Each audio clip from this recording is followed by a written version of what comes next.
ये कहानी है गरीब और लाचार बूढ़ी माँ की, जो अपने बेटे के साथ एक गांव में रहती थी। बूढ़ी माँ कृष्ण जी की भक्त थी। रोज की तरह सुरेश अपनी माँ को बताकर काम पर जाता है। सुरेश के काम पर जाने के बाद बूढ़ी माँ घर का काम कर रही होती है। उसे देखकर एक गांव वाली औरत रुक कर कहती है, अरे ओ अम्मा, तुम सारे दिन घर का काम में लगी रहती हो। तुम अपने बेटे की शादी क्यों नहीं कर देती?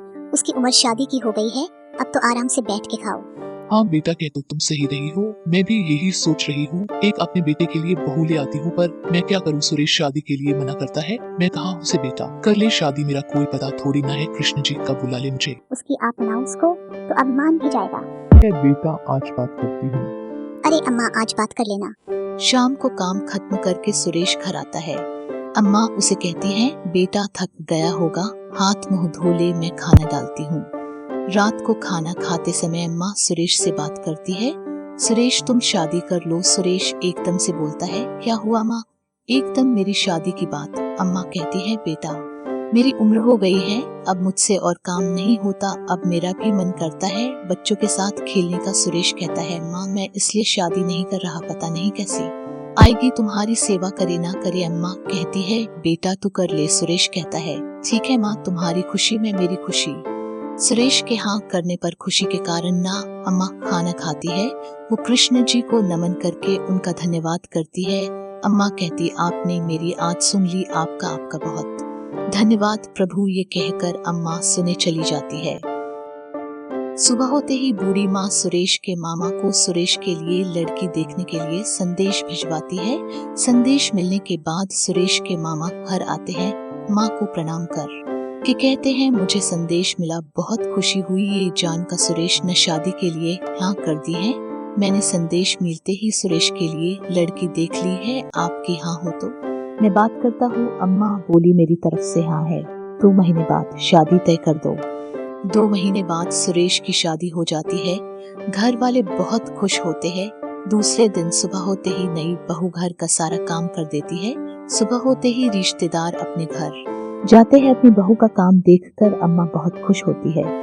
दूसरे दिन सुरेश अम्मा से मिलकर काम पर जाता है। सुरेश के जाने के बाद बूढ़ी माँ अपनी बहू से कहती है, बेटा मुझे बहुत भूख लग रही है, 2 रोटी बना दो मेरे लिए। बहू गुस्से में बोलती है, मैं तुम्हारी नौकरानी थोड़ा ना हूँ, अपना खाना खुद बना लो और कल से सारा काम तुम ही करना, मैं नहीं करूँगी। अगर तुमने इसके बारे में अपने बेटे को कुछ भी बताया तो मैं उसको छोड़कर चली जाऊंगी।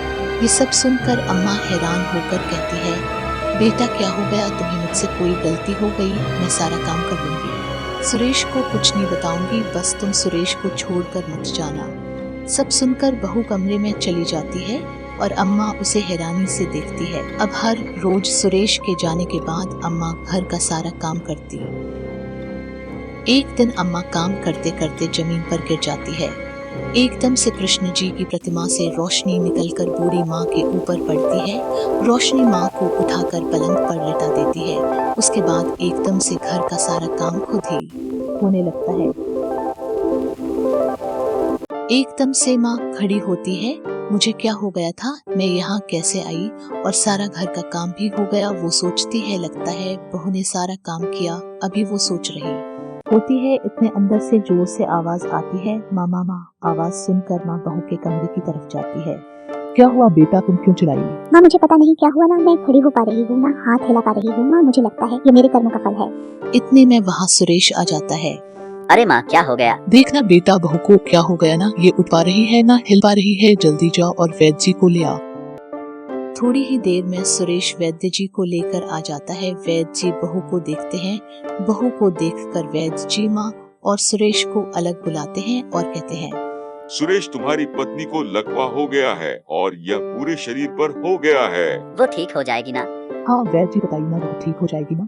कहना मुश्किल है, अगर यह शरीर के एक भाग में होता तो ठीक हो भी सकते हैं, लेकिन पूरे शरीर पर हो जाए तो ठीक होना बहुत मुश्किल है।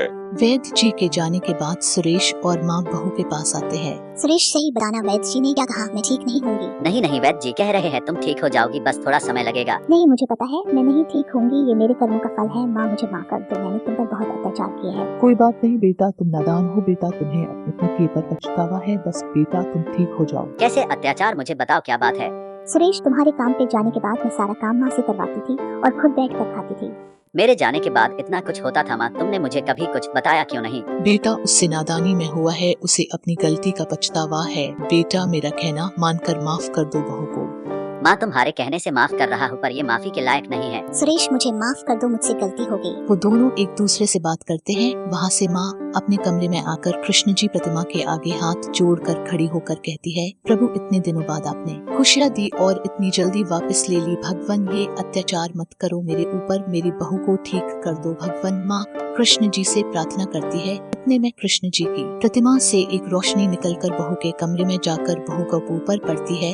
रोशनी पड़ते ही बहू एकदम खड़ी होके बैठ जाती है और खुशी से सुरेश से बोलती है, सुरेश मैं ठीक हो गई। सुरेश भी देखकर खुश होता है। दोनों माँ को देखते हैं। दोनों माँ के कमरे की तरफ भागते हुए जाते हैं। माँ के पास आकर बहू खुशी से कहती है, माँ मैं ठीक हो गई।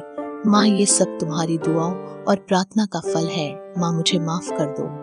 माँ कहती है, बेटा मैंने तुम्हें पहले ही माफ कर दिया, तुम ठीक हो गई। इससे बड़ी खुशी और कुछ नहीं मेरे लिए, सब श्री कृष्ण की लीला है।